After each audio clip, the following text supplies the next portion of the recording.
Selamat sore Pak, saya Deborah Tampu Bolon. Di sini saya akan menyampaikan pertimbangan saya dalam memilih jenis prototipe untuk proyek redesain aplikasi mobile pemesanan makanan yang ditugaskan oleh atasan saya. Pada tahap awal perumusan ide ini, saya memilih menggunakan low fidelity prototype berupa sketsa manual atau wireframe sederhana, belum dalam bentuk yang detail maupun berwarna. Ada beberapa pertimbangan yang mendasari pilihan tersebut. Pertimbangan pertama itu berkaitan dengan tujuan. Pada fase ini saya belum memiliki kepastian mengenai alur yang paling sesuai untuk aplikasi tersebut.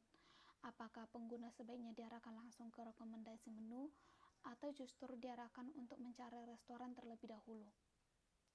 Karena masih dalam tahap eksplorasi, sketsa ini jauh lebih tepat digunakan apabila suatu ide ternyata kurang sesuai.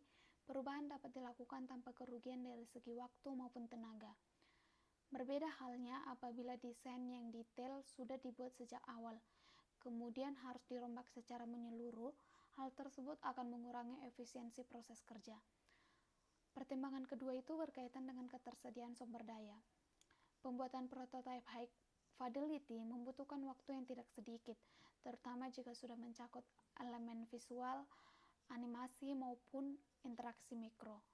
Pada tahap awal, kebutuhan tersebut memang belum diperlukan.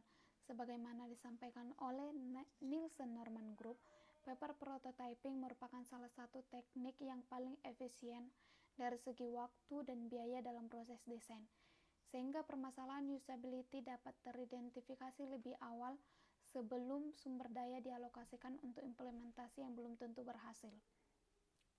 Pertimbangan ketiga itu berkaitan dengan audiens yang akan menerima prototipe tersebut.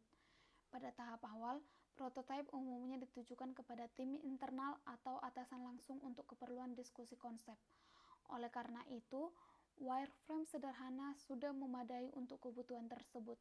Sebaliknya, apabila tampilan yang disajikan terlalu rapi pada tahap ini, terdapat risiko munculnya kesan bahwa desain tersebut sudah mendekati versi final, padahal masih berupa gagasan awal yang berpotensi mengalami perubahan. Selanjutnya, ketika konsep desain sudah semakin matang, prototipe akan ditingkatkan menjadi high fidelity. Hal ini diperlukan pada saat pengujian alur interaksi yang lebih kompleks seperti proses checkout dan pembayaran, maupun pada saat presentasi akhir kepada pihak manajemen untuk memperoleh persetujuan.